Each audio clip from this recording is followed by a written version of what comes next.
A little commentary. I've copied Music Technician Fills a Void at Coast Community Radio by Dwight Caswell from Coast Weekend, I believe, into my blog because it's a nice article about the biography of a man who I had to share this very extremely terrible thing with. So, here it goes. This is supplementary to Herpes Dude film series. Sexual assault and sexual harassment are never easy subjects to speak about. I felt it was necessary to reach out to Coast Radio of Astoria about the recruitment and subsequent sexual harassment, groping, and assault I experienced from one of their volunteers. Sadly, the chance to be a part of the radio was sabotaged by one man's violent, archaic attitude about women.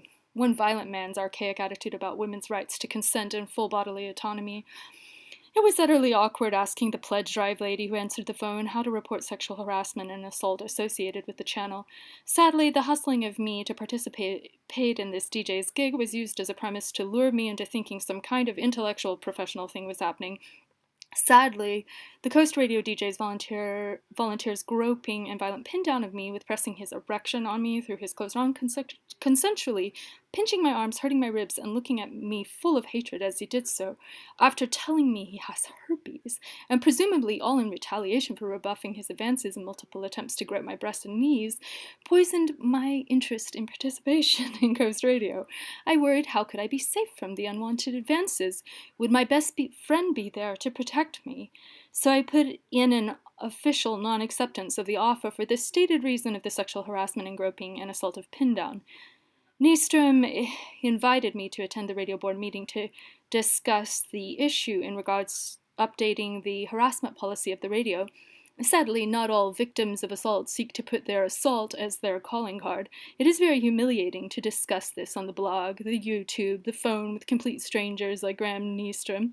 He was very nice, though, and said he would have a talk with the offending DJ, who has or had a Sunday morning show every 2 weeks. I'm not sure if he's still at the premises, and women should exercise caution around him. I also reported that the person was using the channel to harass his girlfriend with the song Welfare Mothers Make Better Lovers, which I found particularly creepy. I looped the entire radio board into my informational email. If you're considering pledging financial resources to this station, ask what consequences were in place for the sexual harassment and groping and assault I experienced.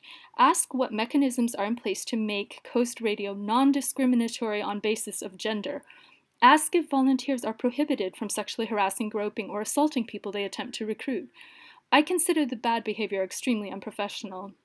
Sadly, the person who did this is employed by Northwest Senior and Disability Services as the meal director for the Meals on Wheels program at the Seaside Bob Chisholm Center of the Sunset Parks and Recreation District.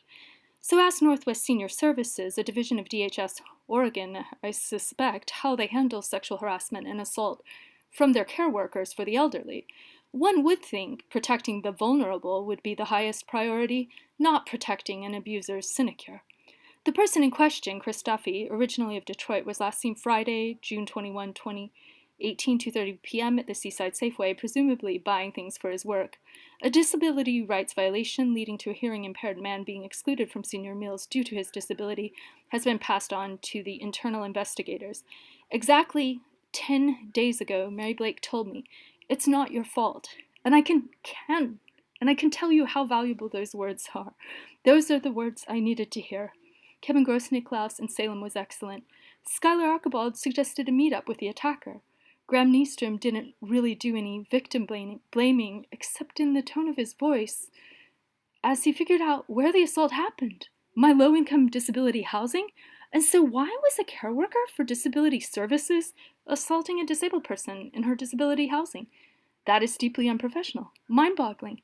I never suspected that it would happen, ever. And why was he leading my best friend on? I confronted him about it, told him he needed to speak to her, put her out of her misery. He denied that he would. He presumed to throw himself at me aggressively, so much so he reminded me of my 2002 rapist. When he pinned me down, I worried he might kill me or force me to be raped. I do not know if his assault could be charged as attempted rape, as clothing was on. I found it deeply frightening. This person then intimidated me, by telling me he was volunteering for the Seaside Police Safety Patrol for July 4th, 2017, days after the attack. Hopefully Seaside Police are over that. I sadly believe he was using his positions perversely, in a non-professional manner, to coerce my silence, out of fear of blowback. Can you imagine? He is required to be a mandatory reporter, and yet has tried to keep the secret for a year. So it's been a long year, with 363 days. Nystrom said he would be dismissed if the justice system worked. I feel that men are so naive about the justice system ever working for sexual assault survivors. For more on this, see my film series, Herpes Dude. Thank you for listening.